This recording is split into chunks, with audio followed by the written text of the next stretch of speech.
Senhor presidente, senador Rogério Carvalho, Elmano Ferres, né? Ferres. Uma satisfação ter vocês dois aqui, né, nesse dia, nessa segunda-feira. Meu discurso vem, assim, na rabeira de outros discursos seus aqui, senador Exalci, sobre regulação fundiária. Também já fiz.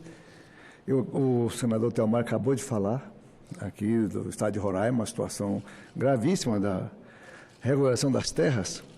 É um estado sem terras do estado, né? As terras da Amazônia, em maioria do centro-oeste brasileiro, são terras da União. Eu fico pensando assim, que contrassenso é esse? Para que a União quer ser dona de terras em Roraima? Para que a União quer ter terras devolutas no Mato Grosso ou outros estados? Não sei qual é esse sentimento de capitania hereditária, né? Esse sentimento de colônia portuguesa, que não acaba nunca. Em dezembro passado, senhor presidente, o governo enviou para cá, para o Congresso Nacional, a medida provisória 910. Entre outras coisas, dispõe sobre a regularização fundiária de propriedades rurais, e eu estenderia, urbanas também, que um imóvel qualquer, um condomínio qualquer, tudo isso envolve lei de terra, lei de propriedade, né? A medida provisória tem que abranger as cidades e o campo. Mas vou tratar aqui do campo, especificamente. E mais ainda agravada no centro-oeste, na região amazônica, da Amazônia Legal. É uma anomalia da União ser proprietária de terras. Como se ainda estivéssemos lá atrás, na época das Sesmarias, na época das capitanias hereditárias, né, da colônia portuguesa, e deixando os nossos estados e municípios como gerente apenas dos conflitos. Nós somos gerentes de conflito. A encrenca é com os estados. A encrenca é com Brasília, das invasões que tem aqui em Brasília, das ocupações indevidas, sobra para os deputados estaduais legalizarem, sobra para o governo do Distrito Federal, sobra lá no Nordeste, até que o Nordeste está mais ou menos arrumado, o Sul, Sudeste também está, devido ao tempo histórico desses estados, como Pernambuco, que é de 1800 e pouco, aliás, desde o descobrimento do Brasil, eles foram ajeitando essa situação da terra. Mas sobra para os estados a violência, os conflitos, o desmatamento irregular e tudo isso.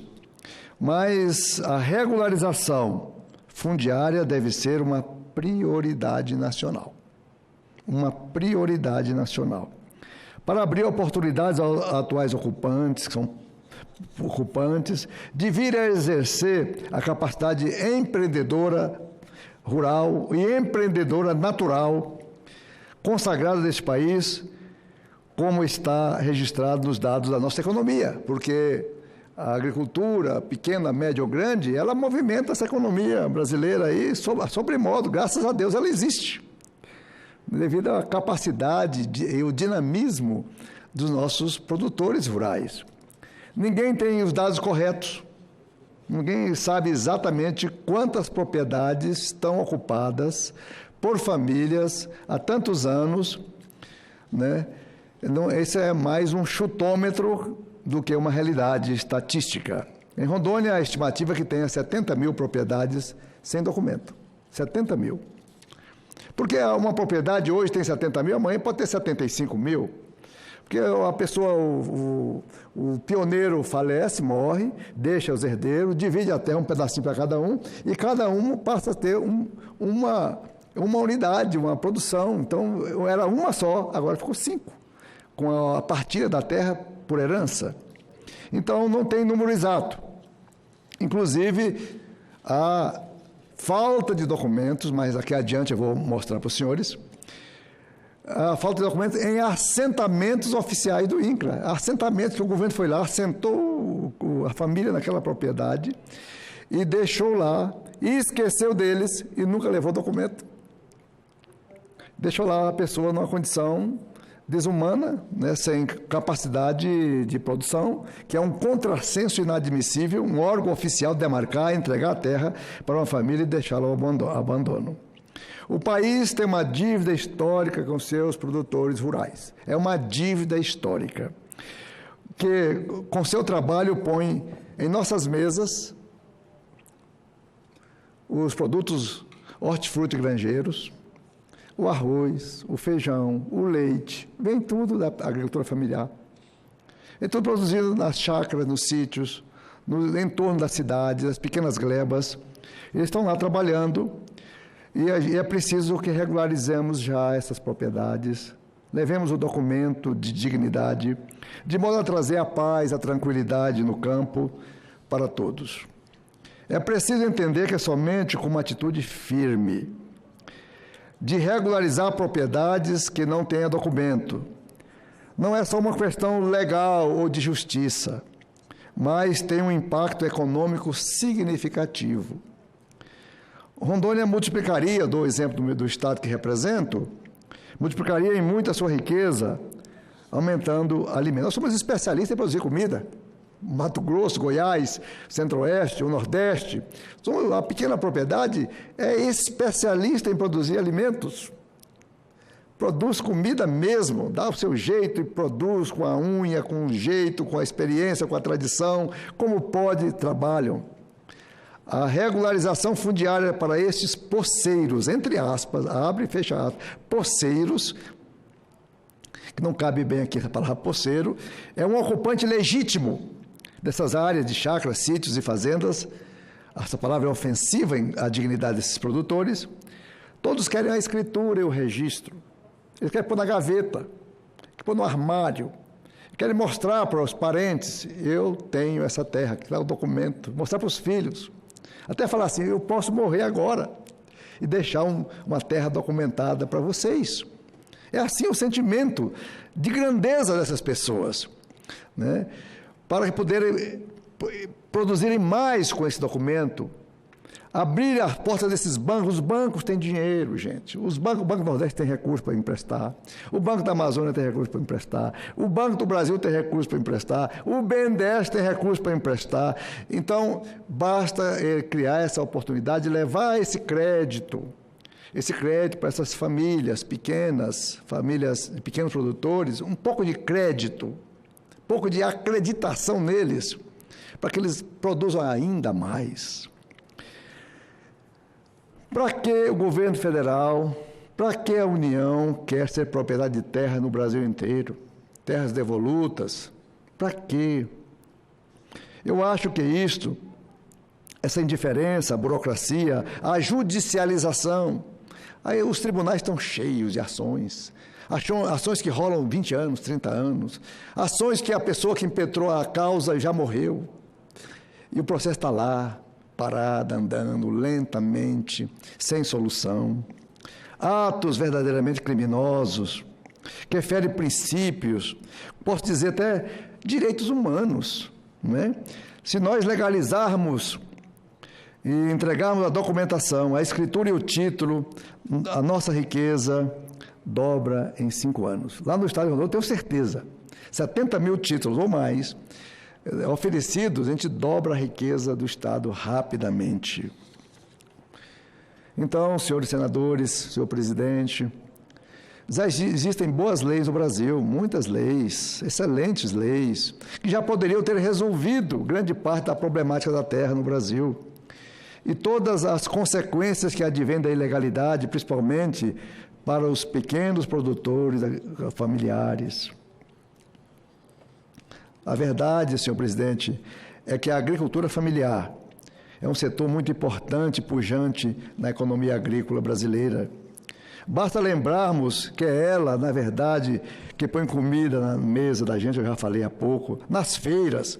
Então, eu gosto de feira, eu gosto de ir em feiras livres, eu gosto de circular no meio das bancas, de ver o furdunço da venda, da pessoa oferecendo os seus produtos com aquela alegria, aquela maneira, a sua comunicação fácil, segurando o freguês ali, vendendo para ele, competindo. São fantásticos comerciantes pequenos, não é? Basta lembrar que ela, a nossa economia agrícola, põe a comida, cerca de 70% dos nossos alimentos do dia a dia vem da agricultura familiar. Gera renda, gera 55 bilhões de dólares por ano. A agricultura familiar não é o agronegócio grande, não. Com essa renda, nossa agricultura familiar sozinha, sem contarmos aí o agro, que é poderoso e forte, e capaz e que inova, ocupa a 8ª posição entre as 10 maiores agriculturas do mundo. Basta analisar os dados. 70% do feijão vem da agricultura familiar. 34% do arroz vem da agricultura familiar. 60% do leite vem das pequenas propriedades. 59% do rebanho suíno, criação de porcos, vem deles também. 50% das aves, 30% dos bovinos, principalmente leite, também são produtos da agricultura familiar. Fora isso, dos municípios pequenos brasileiros, abaixo de 20 mil habitantes, 90% deles depende da renda da agricultura familiar. 90% dos pequenos municípios depende da agricultura familiar. 40% da população economicamente ativa do Brasil tira sua renda da agricultura familiar, que ocupa 70% das pessoas que trabalham no campo. É incrível. A medida provisória 910 traz novidades, simplifica, desburocratiza, mas somente ela, senador Elmano, não resolverá, num toque de caixa, a política de regularização fundiária necessária que o Brasil necessita. A dramática situação das áreas exploradas em nosso país precisa mais. Precisa de dinheiro, precisa de orçamento, precisa de recursos. Porque a lei já existe, vem mais essa, provavelmente aprovada. Ela estará aprovada. E daí? Cadê o recurso para descentralizar para os municípios? Cadê o dinheiro para financiar a compra de terras para assentar colonos em situação de infraestrutura necessária? Não jogar os pequenos agricultores familiares ao léu da sorte, a grande distância, a confins do mundo, em assentamentos que nem pesquisa de solo tem.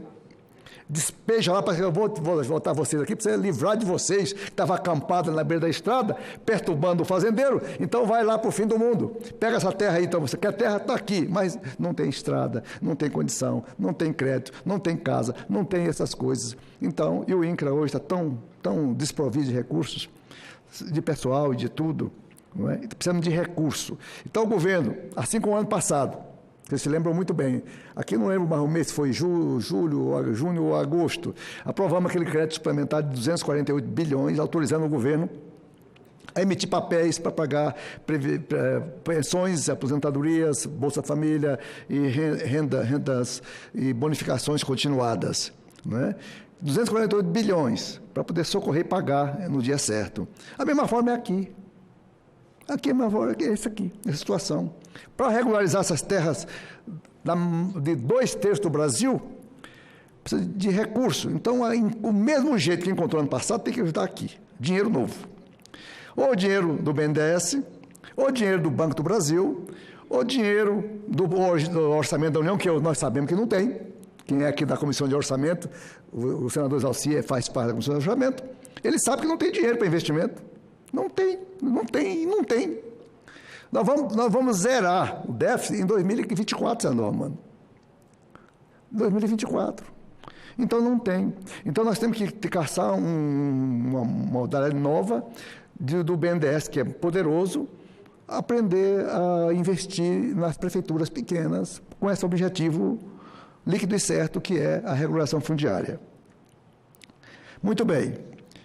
Então, esse é meu ponto de vista, é a experiência que eu tenho, que eu queria muito, como governador, ter feito mais. Eu só consegui, colocando gente, pagando diária, com recursos do Estado, 4.500 títulos, oferecendo carro, veículo, combustível, diária, pagamento, topógrafos, engenheiros, todo esse pessoal do ramo, nós colocamos à disposição do governo federal, dentro do INCRA, dentro do Terra Legal, para facilitar.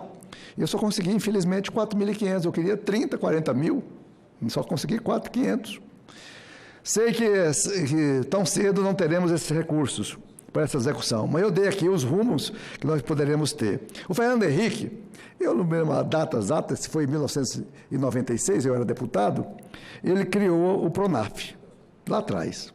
Esse Pronaf ele criou com 3 ou 4 ou 5 modalidades, hoje tem mais de 20. Hoje o menino pega crédito, o filho do agricultor, a mulher pega crédito, né? O proprietário pega, as cooperativas, as associações também pegam o Pronaf. O Pronaf é um dinheiro pequeno, mas um dinheiro bom, um dinheiro de juro baixo, é um dinheiro que movimenta, que tem carência, dá tempo de plantar, de colher, de pagar. E certo é que todo mundo paga. Pobre paga a conta. Pobre paga a conta. Isso todo mundo sabe que pobre paga a conta. Como se diz, tem muita vergonha na cara de ser cobrado. O pobre, para receber uma cobrança na porta dele, morre de vergonha. Então, ele paga, ele dá o jeito dele. Então, o Pronaf está aí, mas o que precisamos? Hoje não atinge mais gente porque não tem documento, não tem garantia bancária. Isso atrapalha muito a vida dessas famílias. Regularizar a posse da terra é um ato de grandeza enorme. Regularizar a posse da terra é uma nova independência. É uma nova abolição. É um abraço da justiça. Antes de tudo, é um ato de crença, um pacto federativo tão falado em prosa e verso, mas não acontece. Chega de sesmarias, capitanias, terras devolutas da União. Chega de interferência na vida das pessoas. Regularizar títulos que garantam a posse legal da terra é um ato amplo de cidadania. Sem falar que a regulação fundiária diminuirá a grilagem, com reflexos nos conflitos agrários, aumentará a capacidade do Estado de monitorar e fiscalizar suas terras, garantindo, entre outras coisas, uma arrecadação de impostos mais eficiente. O Estado de Rondônia foi um laboratório maravilhoso de reforma agrária. O senador Exalci passou por lá, na cidade onde eu resido, que é Ariquemes, e na década de 70, senador Rogério, não existia, praticamente a população lá era 100 e poucos mil habitantes. E toda a cidade que eu cheguei lá, na década de 70, não existia cidade, nem uma casa. Eu morava na beira do rio. Então, e hoje é uma cidade de 110 mil habitantes. Linda, maravilhosa. Foi projetada por um arquiteto aqui da UNB. Cidade, em poucos anos, é uma cidade espetacular. Tem tudo. Pode morar lá, qualquer pessoa, tranquilo, aviões para lá, para cá. E os meios, tudo que tem aqui em Brasília, não vou falar que tem tudo igual, mas quase igual, e a gente vive muito bem por lá. O exemplo rondoniense de Mato Grosso e Tocantins, uma ponta do Piauí, região de corrente para cima ali, com a Bahia, com Barreiras, aquele canto ali de Luiz Eduardo Magalhães, aquilo tudo foi dessa época, não é? Então, é um bom laboratório de sucesso da reforma agrária, né? Só tem que a pessoal de lá não tem documento. E vão se virando, né? Então, o INCRA já assentou no Brasil cerca de 970 mil propriedades. Eu não vou mais detalhar, que o tempo já se esvaiu, não é? Eu vou só fazer o encerramento. Senhor presidente, a medida provisória que se encontra atualmente na tramitação na comissão mista, temos a oportunidade única de mudar a situação, mas é preciso recursos de quaisquer fontes para que este sonho de Brasil grande e produtivo, eu digo que esta lei, mais uma, venha com vontade política de fazer. Ela venha com vontade política de fazer. E